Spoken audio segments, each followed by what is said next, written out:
Bismillahirrahmanirrahim. Assalamualaikum warahmatullahi wabarakatuh. Alhamdulillah, salatu wassalamu ala rasulillah wa ala alihi wa sahbihi wa mawalah, amma ba'd. Selamat datang kembali Bapak Ibu sahabat sekalian, para perindu tanah suci di channel Muksid Haitami. Mudah-mudahan saya doakan ada dalam keadaan sehat walafiat, murah rezeki, dimudahkan segala urusannya, dan diberikan kemudahan oleh Allah untuk bisa berangkat haji dan umroh ke tanah suci. Amin ya Allah ya rabbal alamin. Pada video kali ini, saya akan kembali bercerita tentang pengalaman umroh, dan kali ini ada salah satu jamaah dari followers Instagram saya yang memberikan satu kisah, satu cerita, dan mudah-mudahan ini bisa bermanfaat untuk kita semua, terutama bagi yang belum pernah melaksanakan ibadah umroh. Mudah-mudahan ini bisa menjadi pelajaran sehingga kita bisa menghindari hal-hal yang tidak diperbolehkan atau yang dilarang saat kita melaksanakan ibadah umroh atau haji ke tanah suci.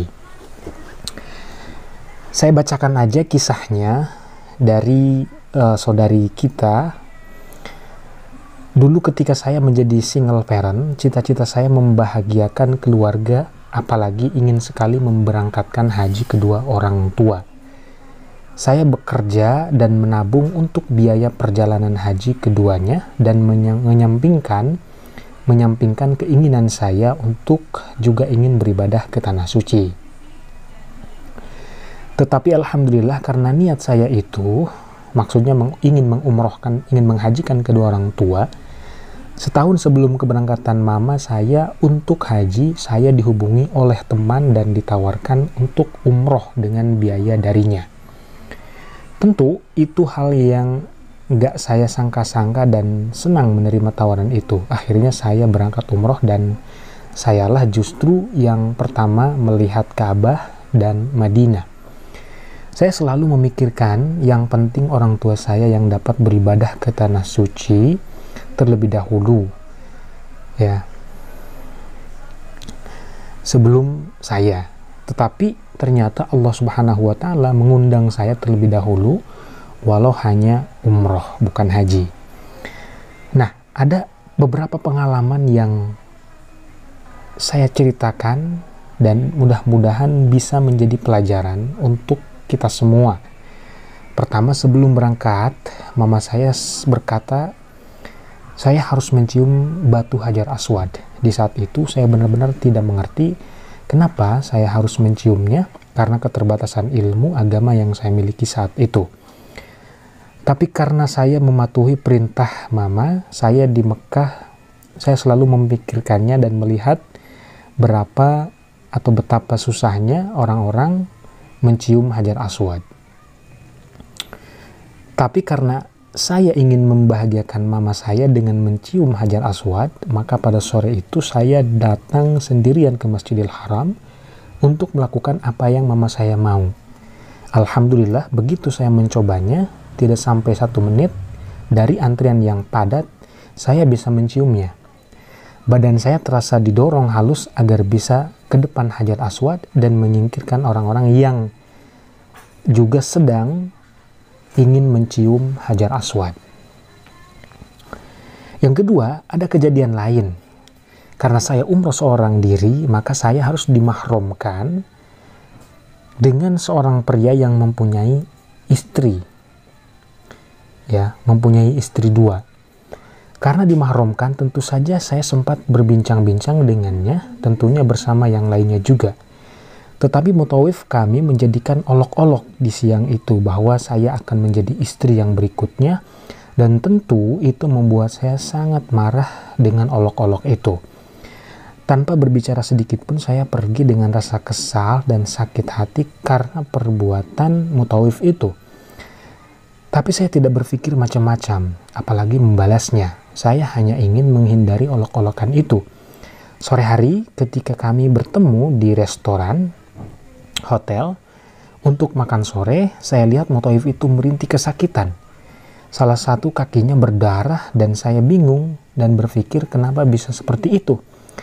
Dan dia pun menceritakan kepada para jemaah yang lainnya.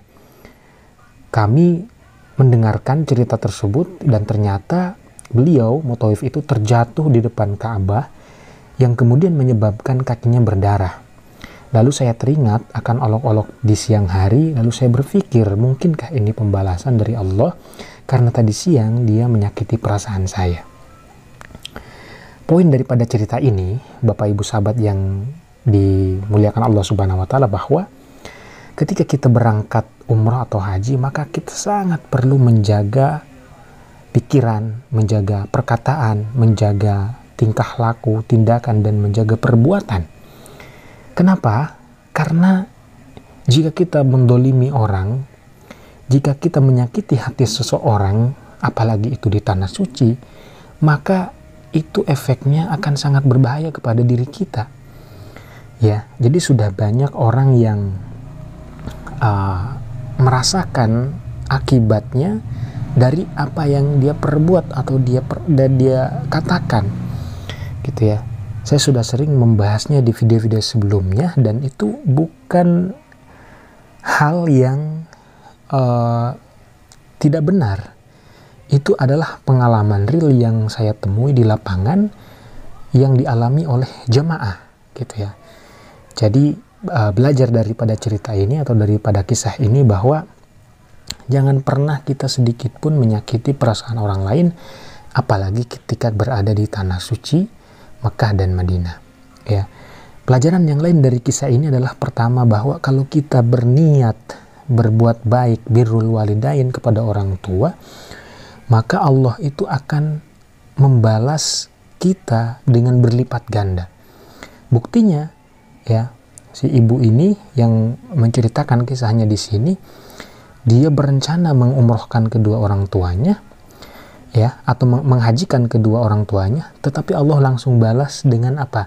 Dengan umroh yang itu adalah hadiah dari temannya. Itu dibalas langsung oleh Allah Subhanahu wa Ta'ala. Ya.